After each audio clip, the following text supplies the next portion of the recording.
Tenemos derecho a que no nos callen. Los niños tienen derecho a expresarse. Niñez en Revolución.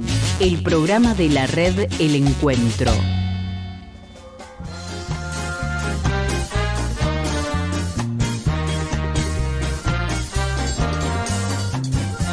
Estamos en una semana fundamental para la educación popular y comunitaria.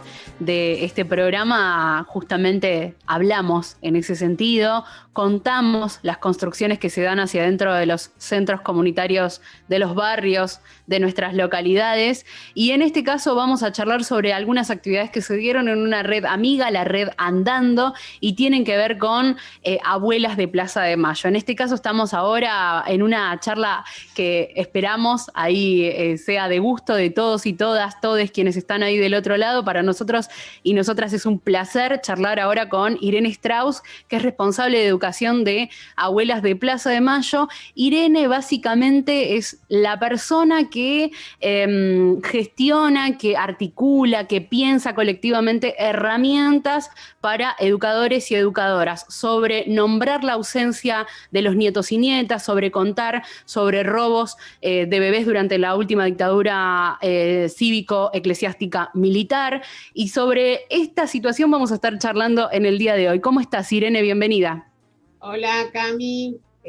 Gracias por invitarme. Siempre es importantísimo estar, como me gusta el nombre de la red, ¿no? Andando. Es tan importante seguir andando en red. O sea que me sumo al nombre de la red que acabas de nombrar. Muchas gracias, Irene, por estos minutitos y por todo el cariño, el amor ahí que a lo largo de todos, de este andar, básicamente, ¿no? Se va dando con nuestras infancias. Irene, ¿cómo se da este trabajo? ¿Cómo se piensa? ¿Cómo se desarrolla el laburo de la identidad, de la memoria con las infancias y con las adolescencias?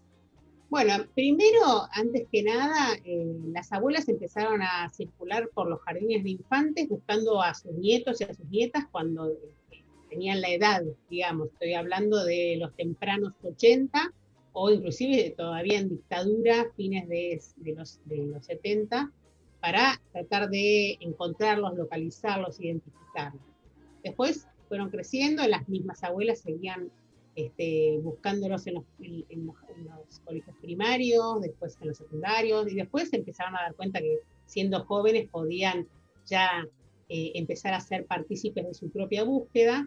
Entonces, en realidad todas las primeras acciones siempre estaban tendientes a la difusión y la articulación con digamos, la generación etaria de los nietos y nietas. Entonces, todo el tiempo imaginando dónde estarían, qué es lo que escucharían si fuesen amantes de la música, qué deportes estarían jugando, si les gustaría el arte o no. Entonces, bueno, las articulaciones de las abuelas siempre fue con todos esos colectivos, buscando a sus nietas y a sus nietos.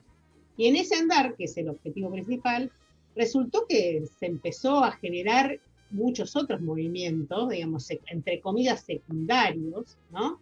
Porque obviamente, al asumir como organización de derechos humanos esta búsqueda y la construcción del derecho de identidad, de algún modo pasaron a ser las referentes de lo que significaba la construcción del derecho. No es que ellas buscaron de ninguna manera ser las constructoras del derecho de identidad. La sociedad terminó poniéndolas en ese lugar, ellas aceptaron ese espacio, y en tanto referentes del derecho de identidad es que se empezaron a poblar de otras actividades, claro, que siempre tienen el doble objetivo: formar a la sociedad, porque imaginar que la búsqueda hoy en día podría llegar a ser simplemente con ese colectivo es un absurdo. Ya sabemos hoy, después de tanto agua corrida, que solo con la sociedad completa, solo con todo colectivo que se va sumando, y esas redes que se van sumando, es que se puede llegar a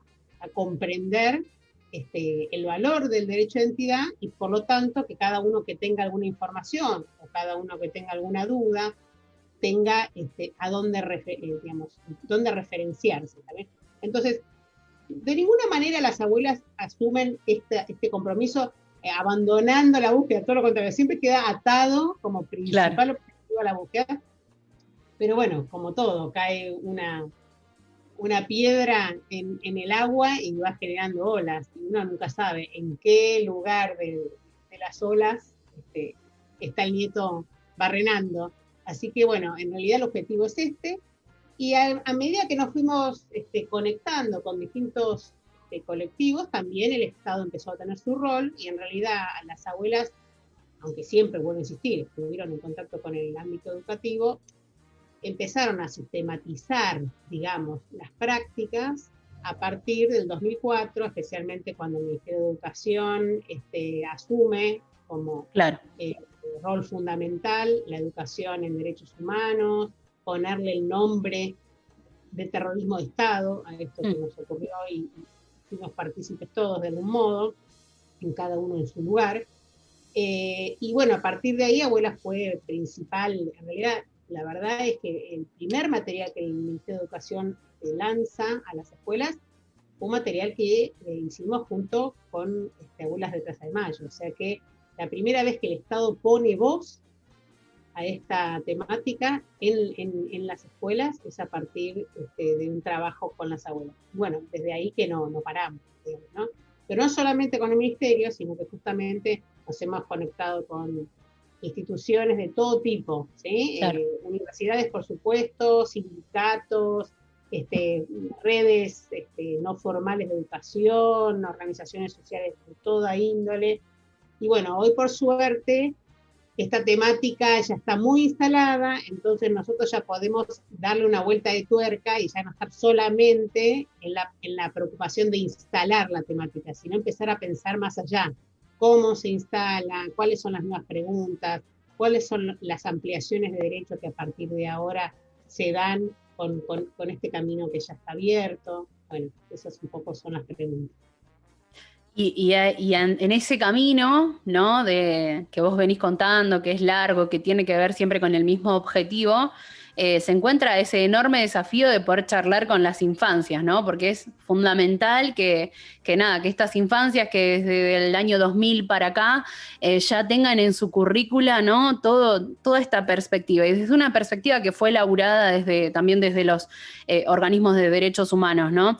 A mí me llama mucho la atención de cómo vos en tu tarea ahí en responsable de educación, cómo se brinda esas herramientas a las educadoras, educadores para hablar de cosas que son bastante complejas, que uno se imaginaría bastante complejas como para charlar con infancias, como con niñas, por ejemplo, desde edad preescolar hasta con adolescentes. Digo, ¿cómo es esa tarea, Irene? Bueno, mira, la tarea desde mi parte es escuchar, porque en realidad yo no tengo de la misma manera que la gran mayoría de los docentes en su formación inicial no tuvieron tal vez una formación muy profunda de cómo tratar temas de derechos humanos en las escuelas, a mí me pasa lo mismo. Entonces, en realidad lo que estamos haciendo todo el tiempo es escucharnos, pensar juntos, ¿está bien? Claro. Entonces, en realidad, la verdad es que lo más complejo no es pensar cómo abordar estas temáticas con las infancias, sino lo más complejo es cómo abordar estas temáticas con los adultos. Porque uno de los problemas que tenemos nosotros los adultos es que todavía, digamos, primero contextualizar que en 1989 se hace la declaración de la Convención Internacional sobre los Derechos del Niño, donde las abuelas también son parte e incluyen los 3 artículos que van a darle forma al derecho de identidad, y ahí ya se empieza a delinear una infancia sujeto de derechos, ¿sí? En la Argentina en ese momento todavía no existía una ley que tomara a los niños y niñas como sujeto de derechos. Esto recién ocurre en 2006, una vez piensa cuánto tiempo, ¿no? O sea, es larguísimo el tiempo que teníamos ya nosotros incorporados dentro de la Constitución, la Convención Internacional de los Derechos del Niño, pero sin embargo nuestra legislación todavía seguía no teniendo una contemplación como sujeto de derecho. Claro. Es importantísimo hablar de estos tiempos porque habla de que una cosa es cuando un colectivo tiene claro tal vez una ampliación de derecho, empuja al Estado para que esa ampliación ocurra, pero después la bajada a que toda la sociedad cambie sus representaciones sociales y pueda empezar a respirar de otra manera eso mismo que antes se hablaba, lo vemos hoy en día claramente con el movimiento feminista. O sea, yo creo que el movimiento feminista da muy claro ejemplo cómo, por más que estamos todos de acuerdo en determinados lineamientos, de ahí a poder bajar a desarmar y desandar distintas lógicas que venían de siglos, nos lleva tanto tiempo. Entonces, el concepto del niño sujeto de derecho, aunque ya hace más de 15 años, o 15 años aproximadamente que la ley existe, todavía no está desarmada la idea de la autoridad decidiendo que la infancia tiene que saber determinadas cosas y otras no tiene que tener ningún tipo de contacto, digo, como las preguntas, ¿cómo vas a hablar de política en la escuela? Bueno, bienvenido a saber que la educación es un acto político, punto, no hay mucho más donde discutir. ¿Cómo vas a hablar de esas cosas con los niños si son chiquitos? Bueno, bienvenido a que sepas que el mercado cultural ya viene hablando de eso hace añares. Si uno hace un recorrido de la gran mayoría de las películas, las series, de los cuentos que aparecen en el mercado, películas como La Era del Hielo, Rapunzel, Enredados, que hablan de la apropiación de niños, del maltrato de niños, de la problemática de conocer o no los orígenes, de la apropiación, y los padres pagan la entrada, van y se sientan con el niño o con la niña, ahí no es un tema complejo. Ahora, si se te ocurre tratarlo en la escuela, es un tema que está totalmente fuera del ámbito escolar, los niños no van a comprender. Entonces, lo más difícil es cambiar la concepción de infancia que tenemos. No es, hay una problemática en la formación o en la educación en general que habla de lo declamativo. Hola, buen día, hoy vamos a hablar del derecho de identidad. Entonces vamos a hacer una declamación, una cartelera, vamos a poner muchos colores, vamos a hacer algo maravilloso. Ahora, al primero que tal vez quiere introducir algo nuevo, lo callamos. O la circulación de la palabra no está democratizada. O sea, no hace falta grandes actos, hace falta primero una deconstrucción de la autoridad dentro del ámbito educativo, una deconstrucción de la expectativa que tienen las familias respecto de lo que significa un educando, ¿está bien? Por eso digo que es más complejo. En los primeros tiempos las abuelas nos preocupábamos por instalar el tema. Hoy estamos en un nivel de complejidad mucho mayor porque el tema está instalado y lo difícil es cómo abordarlo para que realmente sea en un ámbito donde se respetan los derechos de los niños, pero previo a eso se respete los derechos del trabajador, que es el docente, ¿no? Sí. Intervienen tantas variables.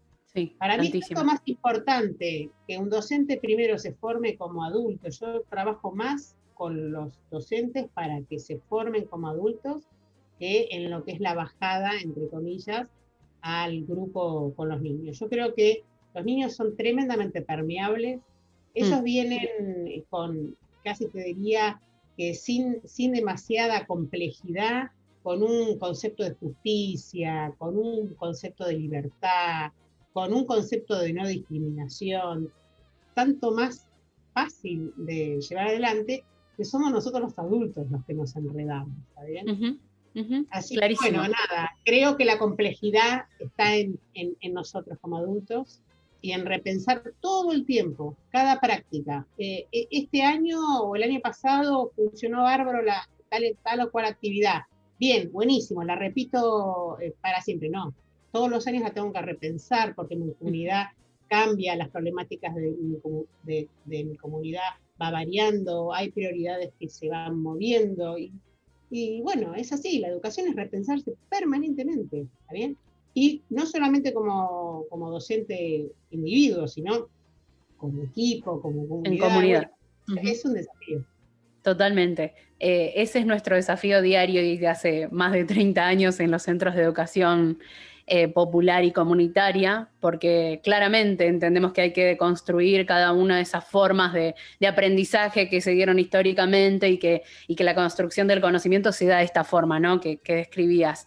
Irene, antes de irnos y en los últimos minutitos de este encuentro, que siempre nos queda corto, como siempre, cada uno de estos bloques que repensamos con Juan para pensar la educación popular también desde afuera, desde los actores que no son por ahí los propios actores referentas sociales, y nada, siempre es gratísimo encontrar a cada una de las personas que encontramos en este bloque. Irene, estamos en en el mes de la memoria, ¿no? Efectivamente, y se vienen algunas actividades que están pensando desde Abuelas. Contanos. Bueno, en realidad las abuelas están dentro de la mesa de organismos, pensando las actividades. Las actividades de marzo habitualmente son en conjunto.